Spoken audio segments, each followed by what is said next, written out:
कहाँ तल सुत माछे आइहाल्ने सुत त्यत्रो गाली खुवाएर त्यत्रो गरेर दिउँसो बसेन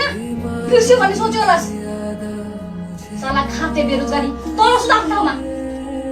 सँगसँगै आउने सुत त माछालाई बेरोजगारी मेरो दाजु गरेर हुन्छ म अफिस जाने मान्छेको 1 रुपियाँ कमाएर ल्याउनु छैन त्यही पनि आउँदै मेरो सँगसँगै दाजु राख्छ यहाँ सुत तल साला खाते मान्छेलाई कमाएर ल्याउनु कति गाह्रो हुन्छ त्यही पनि टाइममा खाना पकाएर घिचाउन नसक्ने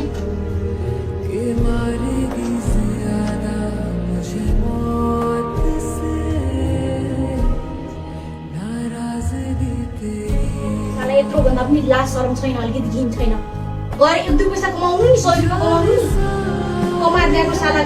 घरमा ल्याएको रासन पानी पनि ठिक समयमा पकाएर खुवाउन नसक्ने साला खाते साला तँ जस्तो बेरोजगारी त बचेको भन्दा मरेको राम्रो छ के बरु एक छाक खाना त बच्छ नि मेरो चामल त बच्छ नि खानाको कारणहरू कस्तो काम नसुनेर सुतेको कुम्भकर्ण जस्तो गरेर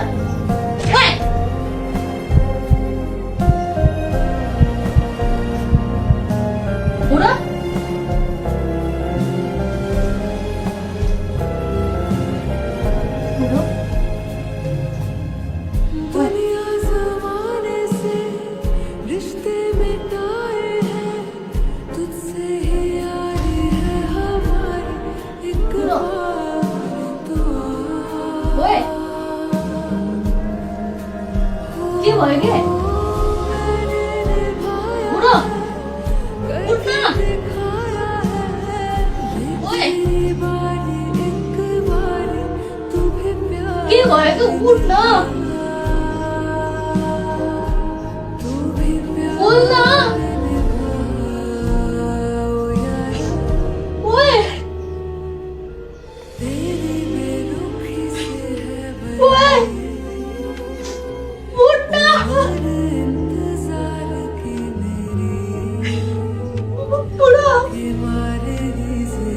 ओए